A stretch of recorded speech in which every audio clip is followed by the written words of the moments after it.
ગયા છે અને આ બાજુ રાવણ પોતાનો યતિના વેશમાં સીતાજીની પાસે આવે છે અને કહે છે કે હું બાંધી ભિક્ષા લઉં નહીં. સીતાજી બહાર આવે અને સીતાજીનું અપહરણ થાય છે. દેકાળો રોક કઈ જાડવાઓ નિયાકા નાખે એમ સીતાજીને ઉપાડ્યા છે. પણ ત્યાં ગિરિધરાજ જટાયુ અવાજ સાંભળતા રાવણ કોઈ પ્રહાર કરે. રાવણને ચાંચું મારીને લોહી લુહાણ કરી નાખે અને અંત સમયે રાવણ એની પાંખ કાપી નાખે અને જટાયુ નીચે પડી જાય છે. આવી રીતે રાવણ સીતાજીને અશોક વાટિકામાં લઈ જાય છે. પણ એને શ્રાપ હતો એટલે મહેલમાં લઈ જ શકે નહીં. અશોક વાટિકામાં અશોક ઝાડની નીચે સીતાજીને બેસાડી અને ત્યાં પણ અરણ્યકાંડની સમાપ્તિ કરી. આવી રીતે ભગવાન અને લક્ષ્મણજી પાછા પર્ણકુટીમાં જોવે, સીતાજી દેખાતા નથી. બંને બહુ વિલાપ કરે છે અને પછી ઋષિ મુનિઓની પાસે મળતા જાણવાઓને પૂછતા ભગવાનની લીલા, ભગવાનની માયા કોણ સમજી શકે. ફરતા ફરતા બધાને પૂછતા, ઋષિ મુનિઓને પૂછતા. એ વખતે પ્રભુ આગળ વધે છે. કથાના અંતમાં આગળ પછી હનુમાનજીનું મિલન થાય છે.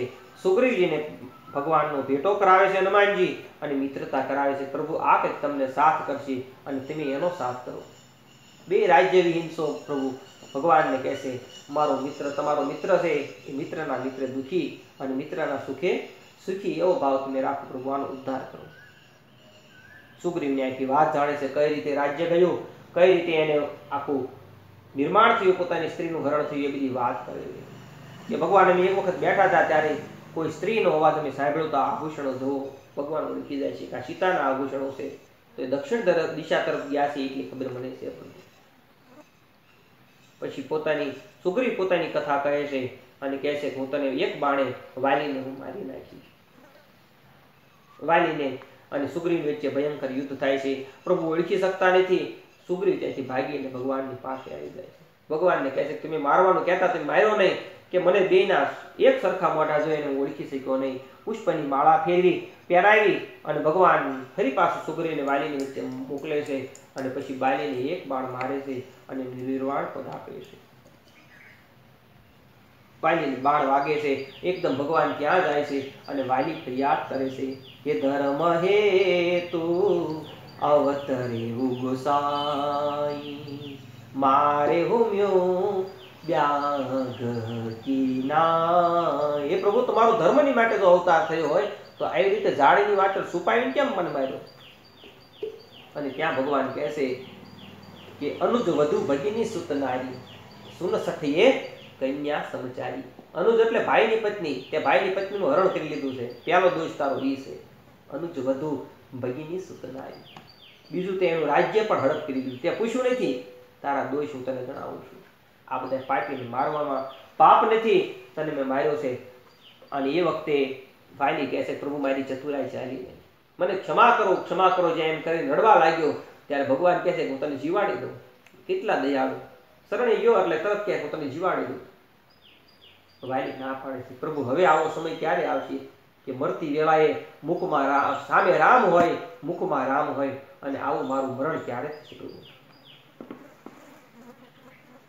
ભગવાનની પાસે માગે છે કે મારો અંગતને હવે તમે સ્વીકાર કરો અને જેથી કરી અને મારો તો ઉદ્ધાર થયો પણ મારા પુત્રનો પણ ઉદ્ધાર થઈ ગયો. એટલે આપણે કહેવી છે કે વાલી પુત્ર અંગત. એ સાચો વાલી એ કહેવાય જે પુત્રને યોગ્ય સ્થાન ઉપર આપે. પછી તો તારા રડતા આવે છે, વિકળ દેહ કરી અને મૃતકનું કર્મ સુગ્રીવના હાથે બધું કરણ પૂર્ણ કરાવે છે. રામ કહે છે કે રાજ્ય, લક્ષ્મણજીને કહે છે તમે જાઓ અને રાજ્યાભિષેક કરો. અરણ્ય કાંડ રીતે પૂરો થાય. અયોધ્યા અરણ્ય અને હવે કિષ્કિંધા કાંડ તરફ ભગવાનનું પ્રયાણ થાય છે. કિષ્કિંધામાં 4 મહિના સુધી પ્રવર્ષણ કાળ આવે છે. એટલે અત્યારે સીતાજીને ગોતવા જવાય નહીં. 4 મહિના ભગવાન ત્યાં વરસાદ ઋતુ હતી, વર્ષા ઋતુમાં રોકાણા છે. પણ સુગ્રીવ 4 મહિના પૂરા થયા પછી ભગવાન પાસે આવ્યો નથી. કેટલો કામી માણસ. ભગવાન લક્ષ્મણજીને કહે છે લક્ષ્મણ તમે જાઓ નગરમાં અને સુગ્રીવને મારવાનો નથી પણ ભય દેખાડો. મારું કામ ભૂલી ગયો લાગે છે 4 મહિનામાં. એકદમ ભગવાન લક્ષ્મણજીને મોકલે છે અને લક્ષ્મણજીને જે આવે એ પહેલા તો હનુમાનજી સુગ્રીવની પાસે જાય છે. સુગ્રીવ તું ભગવાનનું કાર્ય ભૂલી ગયો. અને એકદમ જાગૃત થઈ જાય કે હા પ્રભુ મને તો યાદ જ ન રહ્યું, હું તો કાયમી માણસ છું. હવે શું કરવું કે હવે જલ્દી બધા વાંદરાઓને બોલાવા મોકલી દે. અને સેના આવે અને પછી યોગ્ય દિશામાં બધાને મોકલો અને સીતાજીને સુધી લાવે. વાત સાચી છે એમ સ્વીકાર કર્યો છે. બધાય વાંદરાઓને બોલાવવા માટે મોકલી દીધા છે. આ બાજુ લક્ષ્મણજી આવ્યા છે. તારાએ આરતી ઉતારી છે.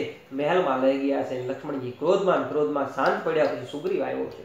હાય ભગવાનની પાસે ચાલો. ભગવાનની પાસે આવી જાય છે. ભગવાનની આવી અને શરણમાં પડી અને સુગ્રીવ બહુ સરસ સુંદર ઉત્તર આપે છે. ભગવાન પ્રભુ નારી નૈન સર ચાહી ન લાગા, નારી નૈન સર જાહી ન લાગા, લોભ પાસ જે ગરન બંધાયા, લોભ પાસ જે ગરન બંધાયા, ક્રોધ નિશાસીમ કેહી ન જાગા, ક્રોધ નિશા. પ્રભુ હું તો નારીના નયનમાં, હું તો એમાં અંધ બની ગયેલો અને હું તો કાયમી માણસ, પશુ માણસ, હું તો વાનરી વૃત્તિ વાળો છું. નારીના મને નેણ લાગી ગયા. લોભના પાસમાં કોણ ન બંધાણું હોય પ્રભુ, અને ક્રોધમાં કોણ જાગ્યું ન હોય. આ ત્રણ વસ્તુ એવી છે કોઈને વ્યાખ્યા વગર રહે જ નહીં. પ્રભુ હું તો ઈ છું, એમાં પશુ, કાયમી માણસ. પ્રભુ હું શરણે આવ્યો, મારી શરણાગતિ સ્વીકાર કરો, મારી ભૂલનો સ્વીકાર કરો. નારી નૈન સર જાહી ન લાગા, નાઉદ નિશાસમ કેહી ન જાગા, तुम समान रघुराया, केही पर तुम ही केही पर दाया. આ બધાનો ત્યાગ કર્યો તો તમારી જેવો કોક હોય, કાં તો લક્ષ્મણજી કાં તો હનુમાનજી, બાકી બીજા મારી જેવા કઈ સુગ્રીવ કે છે કામ કરે ને. ભગવાન બહુ રાજી થઈ ગયા કે તે વાતનો સ્વીકાર તો કરી લીધો, ભૂલ થઈ છે. ભગવાન કહે છે સુગ્રીવ હવે શું કરવું? ત્યારે કહે છે પ્રભુ મેં વાંદરાઓને બોલાવ્યા છે. ચારે દિશાઓમાં ઉત્તર, દક્ષિણ અને પૂર્વ અને પશ્ચિમ દિશામાં મોકલો. ત્રણેય દિશા, ચારે દિશામાં મોકલો અને જે પણ સીતાજીને સુધી લાવે પછી આપણે આગળનું કાર્ય કરીશું.